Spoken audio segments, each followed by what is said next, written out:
Good evening, everyone. Time for another silver update. This is the 2-hour chart of silver provided by netdania.com. You can click on the link below.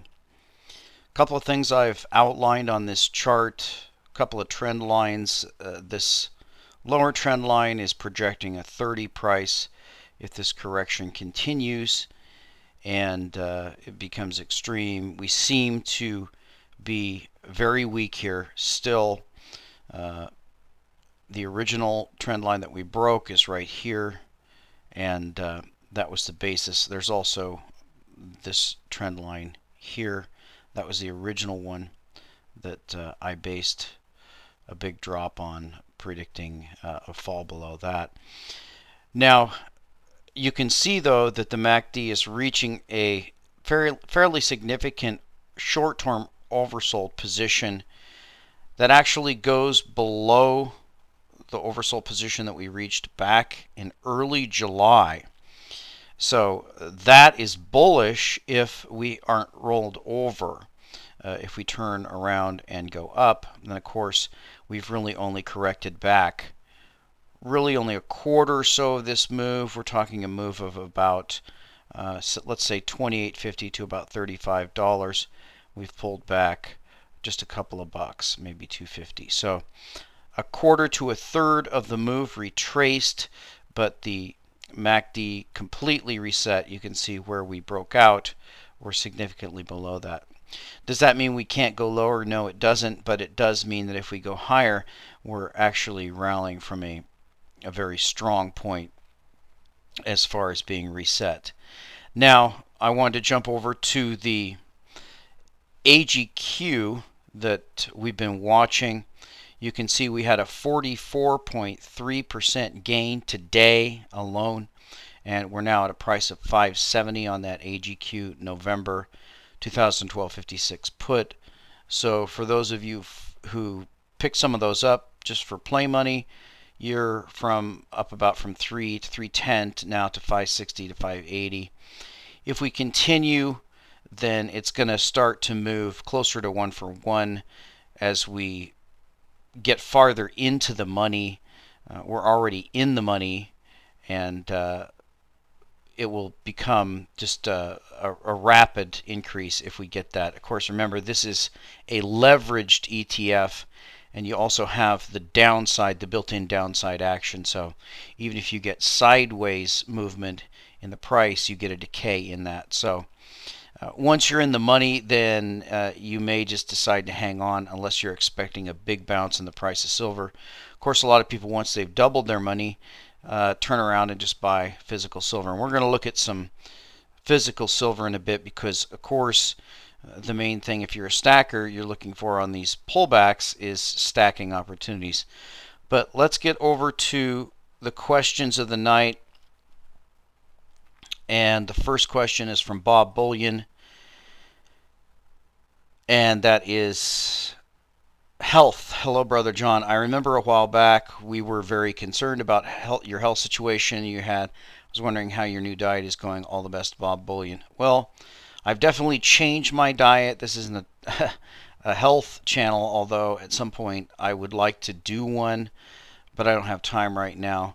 But just to suffice it to say, I did a lot of research into the way I was eating, and I think the best idea that could summarize what I currently live by is I would say that I subscribe to the Jack LaLanne diet, and Jack LaLanne once quipped, "If man made it, don't eat it." So if the food is man-made, I try to avoid it. So that's about all the detail I'm going to go into here. You can figure out what that means. And next question, gold standard, and this is from is.wiz. Hi, Brother John F. This weekend I came across a documentary in my collection I hadn't yet watched called The Money Masters, 1976. Perhaps you've seen it. Nonetheless, I was surprised by its thoroughness in detailing the history of money and the evolution of our central bank, the Federal Reserve. The documentary must have been radical for the 1990s, or more likely I was just naive, but more importantly, I caught two major points and I'm asking your opinion. One, the narrator, William Bill, still opposes returning to the gold standard because such a high concentration of gold is disproportionately controlled by central banks. And two, the narrator proposes implementing a greenback currency issued by our U.S. government, coupled with a monetary reform policy that stops fractional reserve lending. Do you think Mr. Still's ideas are feasible? Now, I've addressed this before. I don't agree with Bill Still. And I do agree with him that going back to a gold standard is a bad idea, precisely for the reason that he gives, that a high concentration of gold is disproportionately controlled by the central banks. That's why I've always proposed that we go back to a bimetallic standard. That was the standard that was envisioned by the framers of the Constitution. I think they understood these things more than we can imagine, and they'd seen a lot more than we've seen. If you had a open, free market, traded bimetallic standard, not pegged, but freely traded, so that the gold-silver ratio was allowed to fluctuate based upon the supply. And of course, based on that, I think that it would tighten up significantly, even less than 10 to 1, and ultimately, I believe, 1 to 1. But if you had that, then you would have less likely of a chance for that to be dominated by a particular party. The reason why I don't support this greenback notion issued by the U.S. government, I think, is the same reason that the framers of the Constitution didn't support that notion, and that's because then you're faced with the politicians having to decide whether or not to hyperinflate the currency. And of course, we know that politicians are always going to be tempted to buy votes by printing money, and that's ultimately what destroyed the greenback in the past. And I don't think that that system is going to work. Similarly, I don't believe that a central bank system like we have right now is going to work. We know that the Federal Reserve is currently not acting as an independent central bank. It is acting as an enabler, a facilitator for an irresponsible Congress that continues to spend more than it takes in. And we'll talk about that when we get to the topic of the night. But so I don't agree that Bill Still is correct. I just don't think that government officials can be trusted to keep a sound currency. I certainly don't think that an independent central bank, as the Federal Reserve has proven, can be trusted to keep a sound currency. I think the only way we can keep a sound currency is to have the market determine the value of the currency, as well as I think that markets should determine interest rates. And there's a lot of reasons for that. What we have now are not market-determined interest rates. All across the board, they're rigged interest rates. And the last question on the stolen $100 bills. This is from Miojo. Most likely a reason to never release the bills. Brother John, can you think of why they would want to torpedo the new bills? Keep it up. Well, this is a big speculation. We don't really know why the bills have been delayed so long. The latest rumor is that they are going to be issued next time around. We do have some precedent for that. If we look at what happened with the Hoover administration, and we're going to talk about that a bit on the topic of the night. If you remember, the Hoover administration was a failed administration at the beginning of the Great Depression, and they tried to recover, but it didn't work. Of course, Roosevelt, he campaigned on a platform that was the exact opposite of what he ended up doing. If you remember, once Roosevelt was elected, he immediately came in, seized the gold, and devalued the currency.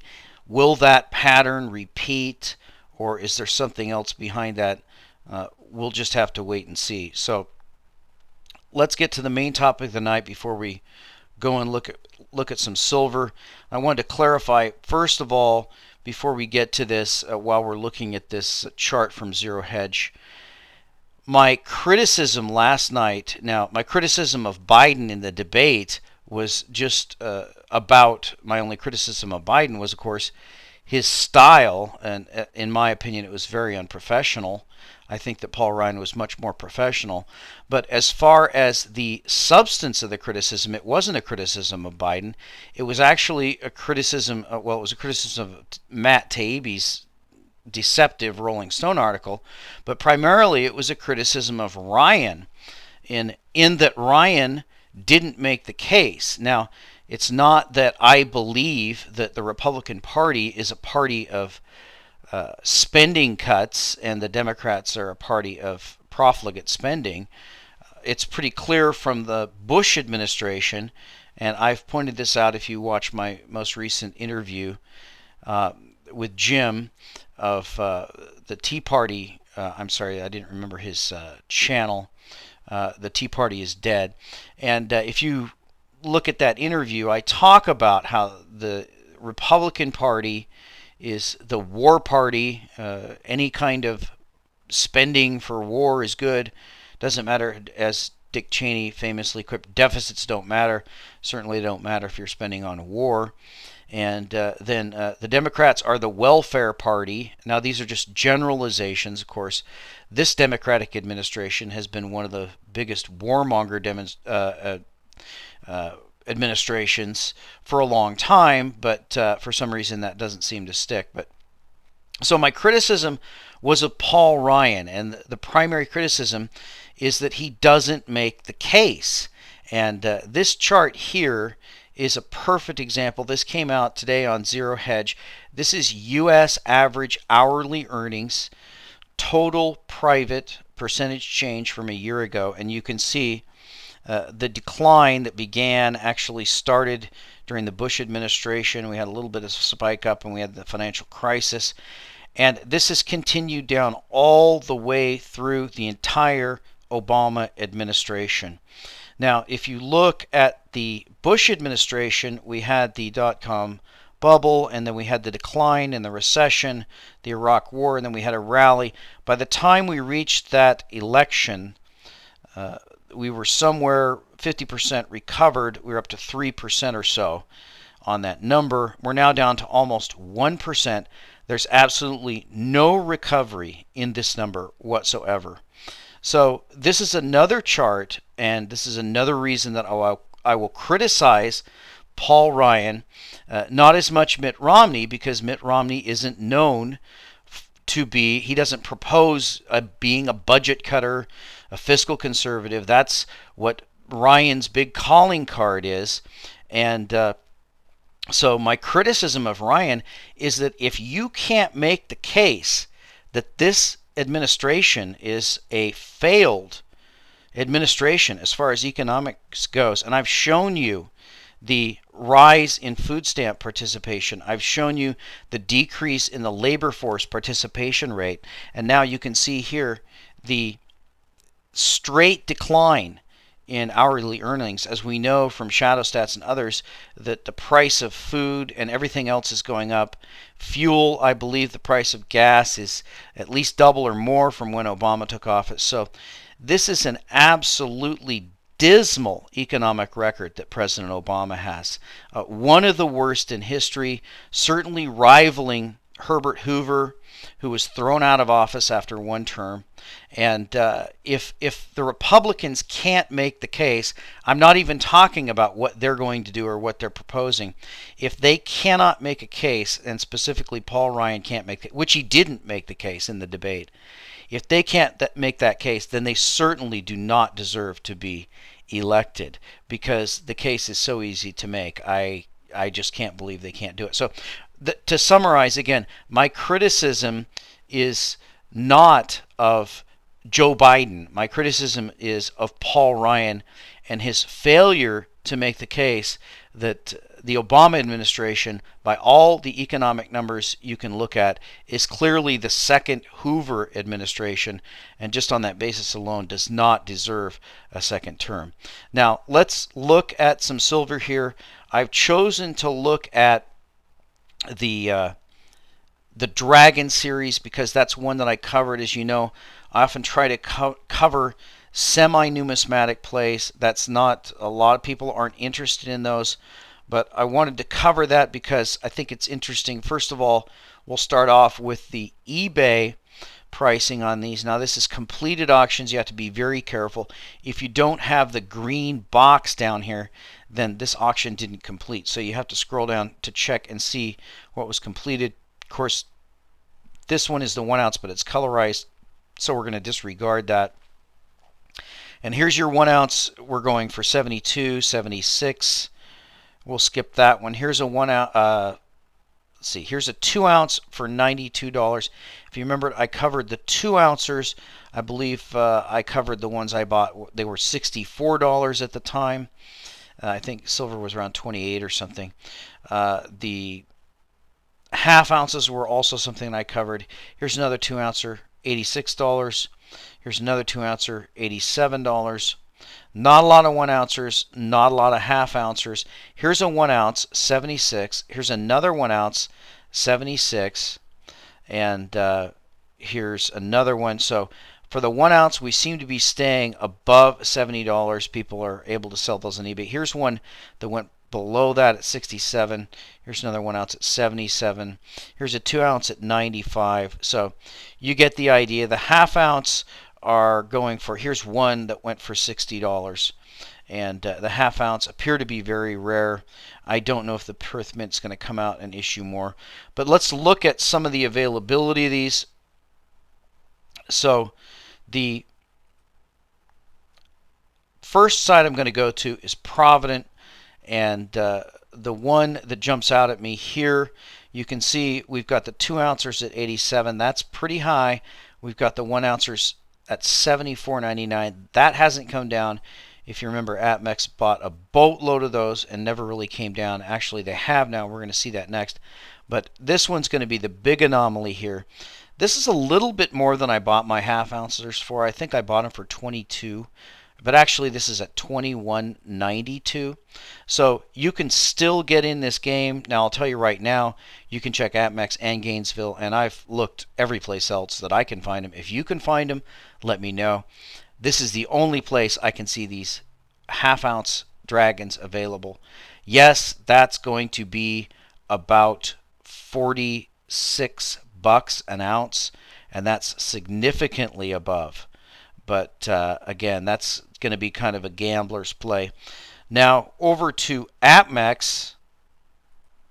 If we look on APMEX, the one that really jumps out at us, as I told you, APMEX bought a boatload of the 1 ounce, and they were about $75 from the day they were listed. They never really sold. I think that number was about 7,000. Now you can see I think they're sick of holding on to them. So they're saying any quantity for $59.99 per coin. So 4514, let's plug that number in again, and it's 4514. So remember that number. I don't know if they're going to go now for that $59.99 price or not. People who like to flip things and gamble, you can see it's pretty easy to sell them for more than $70 on eBay. I don't know what the profit margin is on that. Can't say. But the half ounce are not available anymore. The 2 ounce are not available anymore. So really the only game in town that I can find, here's the red box 2 ounce for 85. The only game I can find in town left on these are going to be the 1 ounces at $59.99 and the at APMEX, and then those half ounce ones over here on Provident. And even though this is a significant premium above, I would be surprised if you lost money on this one. Just based on the way these have run out, I would have to say, and let me do a quick comparison. If we go to APMEX and we just do the Lunar Series, if you'll remember, the Lunar Series that came out in 2011 was the Rabbit Series. I never liked that coin, just for artistic reasons. Now, these are going to be the same mintage on these Lunar Series 2. It's a pretty standard mintage, but we'll get down to the Rabbit Series here. For some reason, it's not showing up. But that Rabbit Series, when I checked it, is around 45 bucks, and that's the 2011 Lunar Series. So there is an element of numismatic desire. You can see here the 2-ounce rabbit is up there around 93, but the 1-ounce rabbit is right here at 48.79.